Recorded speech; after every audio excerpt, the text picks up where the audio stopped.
কর্তৃক আয়োজিত আল কোরআন বিরোধী সংবিধান উৎপাদন সমাবেশের প্রধান মেহমান, প্রধান অতিথি, ইসলামী সমাজের সম্মানিত আমির হযরত সৈয়দ হুমায়ুন কবির সাহেব, উপস্থিত ইসলামী সমাজের কেন্দ্রীয় নেতৃবৃন্দ, সাংবাদিক বন্ধুগণ, প্রশাসনিক বন্ধুগণ এবং উপস্থিত আছেন বিভিন্ন শ্রেণী পেশায় নিয়োজিত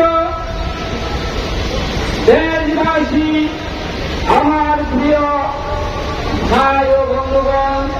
আলোচনার বিষয় মূলত আল কোরআন বিরোধী সংবিধান অনুৎপাদিত সমাবেশ।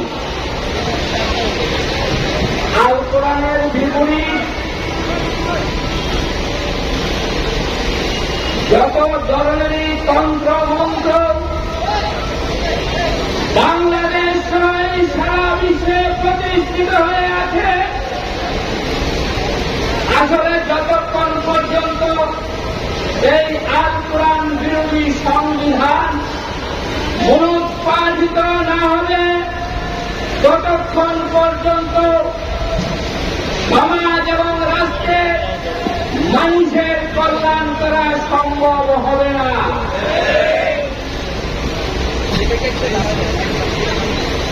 যতক্ষণ পর্যন্ত আল্লাহ প্রদত্ত জীবন ব্যবস্থা, ইসলামের আইন বিধান রাষ্ট্রের প্রতিটা সেক্টর, এর অর্থ হচ্ছে স্কুল, কলেজ, অফিস, আদালত, কোর্ট কাছারি, মসজিদ, মাদ্রাসা, হাইকোর্ট, জজ কোর্ট, সুপ্রিম কোর্ট, প্রত্যেকটা সেক্টরে যতক্ষণ পর্যন্ত আল্লাহর আইন বিধান চালু না হবে ততক্ষণ পর্যন্ত সমাজ ও রাষ্ট্রের মানুষ কোন ক্রমেই কল্যাণ পাবে না।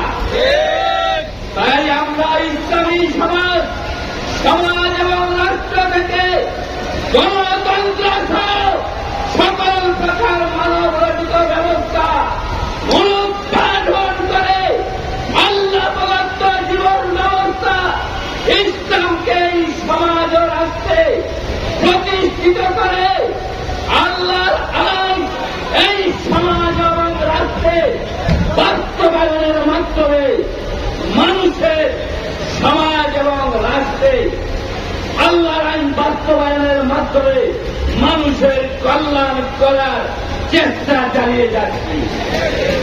আজকে যারাই এই ইসলামের নামে, ইসলাম প্রতিষ্ঠার লক্ষ্যে জোট ভোট নির্বাচন করে ক্ষমতায় যেতে চাচ্ছেন এবং দেশ ও জাতির মানুষকে ঢুকায় ফেলছেন যে তারা ক্ষমতায় যাওয়ার পর এখানে কি করে ইসলাম কায়েম করবে।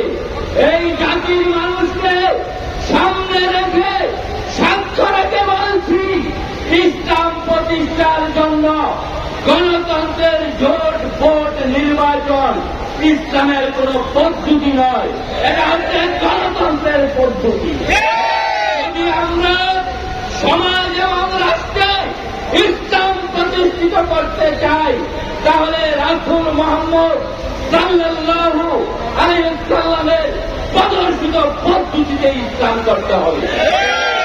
আমরা ইসলামী সমাজ আল্লাহর রাসূল হযরত মুহাম্মদ সাল্লাল্লাহু আলাইহি ওয়াসাল্লামের অনুসরণ এবং অনুকরণে ইসলাম প্রতিষ্ঠার লক্ষ্যে আল্লাহ রাসূল যেমনিভাবে জাতির মানুষকে দাওয়াত দিয়েছিলেন, আমরা আজকে এই জাতির মানুষকে ইসলাম প্রতিষ্ঠার লক্ষ্যে দাওয়াত দিচ্ছি।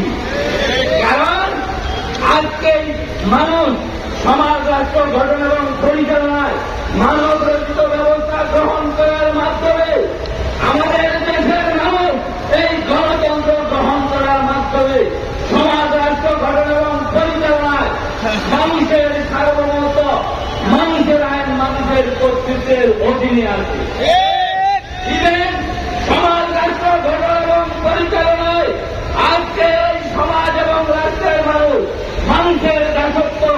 মানুষের আইনের আনুগত্য গায়রুল্লাহর উপাসনার অধীনে আছে। তৃতীয়ত, সমাজ রাষ্ট্র গঠন এবং পরিচালনায় মানুষের মন গড়া আইনের ভিত্তিতে নেতৃত্ব দানকারী নেতাদের আনুগত্য, অনুসরণ এবং অনুকরণের অধীনে আছে। আপনি যদি ইসলামে আসতে চান, মহান রব আল্লাহর পক্ষ থেকে আমাদের উপর শর্ত আরোপ করেছে। আপনাকে এই সমাজ রাষ্ট্র গঠন এবং পরিচালনায় যেহেতু মানব রচিত ব্যবস্থা গণতন্ত্র প্রতিষ্ঠিত আছে এবং গণতন্ত্রের মাধ্যমে মানুষের সার্বভৌমত্ব, মানুষের আইন, মানুষের কর্তৃত্ব মেনে চলছে, এমন অবস্থায় আপনি যদি ইমানদার হতে চান, আপনি যদি মুসলিম হতে চান, আপনি যদি ইসলামে আসতে চান, আমরা ইসলামী সমাজ এই চৌরাস্তায় দাঁড়িয়ে, ঢাকার রাজধানীর রাজপথে দাঁড়িয়ে আমরা সত্য কথা বলে দিচ্ছি, যতক্ষণ পর্যন্ত আপনি মানুষের সার্বভৌমত্ব, মানুষের আইন, মানুষের কর্তৃত্বকে অমান্য না করবেন, ততক্ষণ পর্যন্ত আপনি ইসলামে আসার কোন সুযোগ নাই।